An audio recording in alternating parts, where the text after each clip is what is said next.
পুলিশের সাবেক ডিআইজি এবং একসময় তিনি গাজীপুরের পুলিশ কমিশনার ছিলেন এবং একসময় তিনি ডিবিতে সংযুক্ত ছিলেন এবং সেখানে দায়িত্বে ছিলেন। সেই সাবেক ডিআইজি মোল্লা নজরুল ইসলাম, তাকে আজকে গুলশান থানায় একটি হত্যা প্রচেষ্টা মামলায় তাকে আজকে পুলিশ গ্রেপ্তার করে। এই মামলায় তিনি একজন এজাহার নামী আসামি।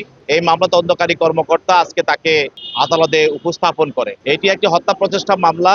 এই মামলার যিনি ভিকটিম ফাহিম হোসেন জোবায়ের, সে গুলশান কমার্স কলেজের এক ছাত্র। তাকে গত 22/7/24 তারিখে বৈষম্য বিরোধী ছাত্র আন্দোলনের সময় আপনারা জানেন যে গুলশান রিং রোডে তারা আন্দোলন করতেছিল।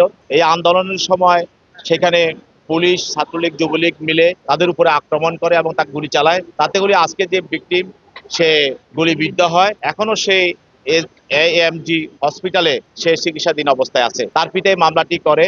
আজকে যে আসামি মোল্লা নজরুল ইসলাম, তিনি আপনারা জানেন যে পুলিশের যখন ডিআইজি ছিলেন ঘটনার সময় এবং বৈষম্য আন্দোলনের সময় তিনি কিন্তু পুলিশের ডিআইজি ছিলেন। ওই সময় এবং এই যে আন্দোলনকে গুলি করে নিবৃত্ত করা এবং হত্যা করা, মানুষকে গুলি করে এই আন্দোলন থেকে বের করে দেওয়া বা আন্দোলনকে দমন করা, এই প্রচেষ্টার সঙ্গে যে পুলিশের যে নীতি নির্ধারণী যে মিটিং গুলো হতো পুলিশ হেডকোয়ার্টারে, চৌধুরী আব্দুল্লাহ মামুন সহ আইজিবি সহ, সেই প্রত্যেকটা মিটিং এ এই মোল্লা নজরুল ইসলাম উপস্থিত থাকতেন। এবং এই হত্যাযজ্ঞ যে প্রায় 2000-এর উপরে যে বৈষম্য ছাত্র আন্দোলনে ছাত্র জনতাকে গুলি করে হত্যা করা হয়েছে, এই প্রত্যেকটি হত্যার নীল নকশা এবং তাদের এই যে ষড়যন্ত্র এবং সাধারণ পুলিশকে দিয়ে গুলি করানো এবং মানুষকে পাখির মতো গুলি করে হত্যা করার যে প্রচেষ্টা, এগুলি সবকিছুর মধ্যেই এই মোল্লা নজরুল ইসলাম জড়িত।